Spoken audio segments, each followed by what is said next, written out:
के लिए एक चुनाव होता है, शिक्षा के जगत का सबसे बड़ा चुनाव कहा जाए,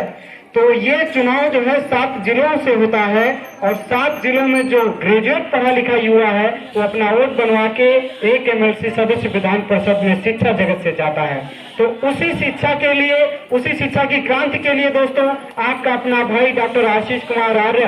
आज इस बार लड़ रहे हैं चुनाव, जिसमें बाराबंकी क्षेत्र भी है। तो आपके नेटवर्क में, आपके जो जानने में जिनका वोट बना है, वो 1 दिसंबर को क्रमांक संख्या 9 के आगे आशीष कुमार आर्य लिखा होगा, फोटो लगी होगी और उसके आगे बस 1 लिखना रहेगा, जिससे आपका भाई सदन में जाके आपकी आवाज को बुलंद कर सके। बहुत बहुत धन्यवाद। विधान परिषद के स्नातक एवं शिक्षक मतलब एमएलसी चुनाव सीट के लिए 1 दिसंबर को मतदान गुलाबी एवं सफेद रंग के मत पत्रों से होगा। यानी कि कल 1 दिसंबर है और कल एमएलसी के चुनाव होने हैं। स्नातक के लिए सफेद रंग और शिक्षक के लिए गुलाबी रंग के मत पत्र पर बैंगनी रंग के पेन से हिंदी के अंक 1, 2, 3 लिखकर प्रत्याशियों की वरीयता लिखनी होगी। मतदान का समय जो दिया हुआ है वो सुबह 8 बजे से शाम 5 बजे तक होगा।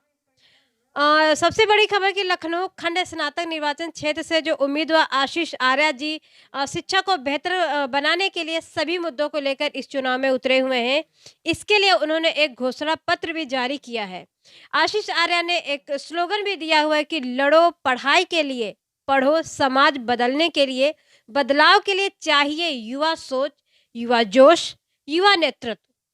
बहुत बड़ी बात कह दी है इस स्लोगन में, सारी बातें सीमित करके रख दिया उन्होंने पूरे शिक्षा को लेकर और युवाओं को लेकर इस स्लोगन में दिया हुआ है उन्होंने। और युवाओं की शिक्षा को बेहतर बनाने के लिए अच्छी सोच और विचार के साथ इस चुनाव में उतरे हैं आशीष आर्य जी। मैं उन्होंने जो घोषणा पत्र जारी किया है वो मैं आपको पढ़ के सुनाऊंगी कि उन्होंने जो अगर इस एमएलसी स्नातक चुनाव में अगर वो जीत कर जाते हैं तो वो किन किन मुद्दों पर काम करने वाले हैं, वो उन्होंने इस पूरे घोषणा पत्र में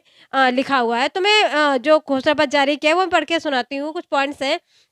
प्रत्येक माध्यमिक एवं उच्च माध्यमिक स्कूलों में संविधान के मूल अधिकारों को पढ़ाया जाना अनिवार्य करवाना है और लड़कियों एवं महिलाओं के लिए बनाए गए विशेष कानूनी अधिकारों के लिए अलग से पाठ्यक्रम बनवाना एवं संचालन करवाना, लड़कियों के लिए शारीरिक शिक्षा एवं सेल्फ डिफेंस ट्रेनिंग सेंटर की प्रत्येक जिले पर व्यवस्था करवाना, 84 डिजिटल ग्रामीण बुक बैंकों का ब्लॉक स्तर पर निर्माण करवाना तथा प्रत्येक जिले के तहसील में उचित पुस्तकालय की व्यवस्था करवाना,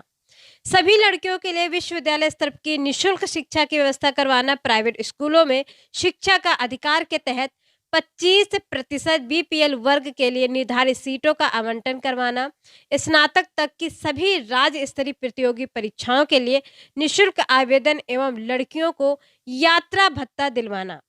संविदा शिक्षकों का स्थायीकरण, वित्त विहीन शिक्षकों एवं शिक्षा मित्रों को समान कार्य के लिए समान वेतन लागू करवाना।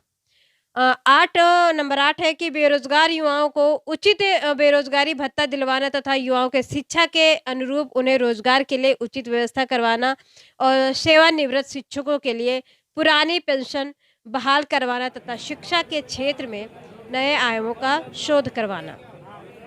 आगे उन्होंने अपने घोषणा पत्र में लिखा है कि शारीरिक एवं मानसिक दिव्यांगजनों के लिए विशेष शिक्षा एवं विशेष स्कूल कॉलेजों का जिला स्तर पर प्रबंध करवाना और 500 प्रतिभाशाली छात्र छात्राओं को सिविल सर्विसेज के लिए तथा आईआईटी, नीट, एसएससी, बैंकिंग आदि की निःशुल्क कोचिंग की व्यवस्था करवाना। और उन्होंने जो लास्ट पॉइंट दिया हुआ है कि प्रत्येक जिले पर विशेष प्रावधान के तहत बने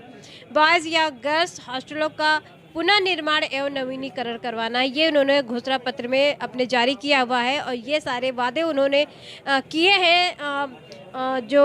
आने वाले जो चुनाव का जो परिणाम आने वाला है, जो अगर ये जीत कर जाते हैं तो इन सब मुद्दों पर वो काम करेंगे और शिक्षा को बेहतर बनाने के लिए वो लगातार प्रयासरत रहेंगे, ये उन्होंने इस घोषणा पत्र में कहा है। आशीष आर्य जी ने कहा है कि मेरा मानना है कि बेहतर शिक्षा के बेहतर समाज का निर्माण कर सकती है। इन्होंने बहुत बड़ी बात कही है कि मैं फिर से सुनाना चाहूँगी कि बेहतर शिक्षा के बेहतर समाज का निर्माण कर सकती है, कि अगर आप बेहतर शिक्षा लेते हैं तभी आप एक बेहतर समाज का निर्माण कर सकते हैं। बहुत बड़ी बात कह दी इन्होंने।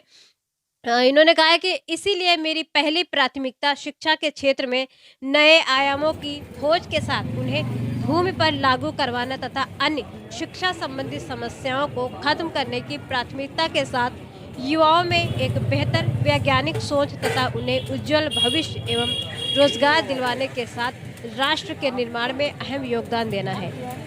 तो कल जो 1 दिसंबर को जो चुनाव एमएलसी चुनाव जो होने वाला है,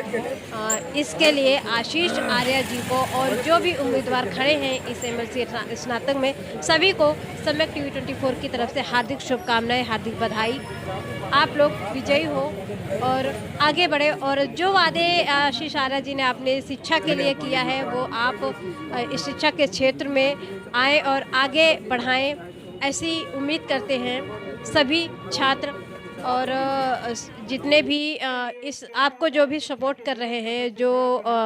आपको आगे बढ़ाने के लिए, तो आप उनकी उम्मीदों पर खरा उतरे और जो वादे पूरे आपने किए हैं लोगों से वो वादे करके दिखाएं। अब देखना है कि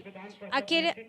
इस इलेक्शन में जीत किसकी होती है और जो जीत कर जाता है वो क्या काम करता है शिक्षा को लेकर। देखते रहिए सम्यक टीवी 24। नमस्कार। सम्यक टीवी 24 को लाइक शेयर सब्सक्राइब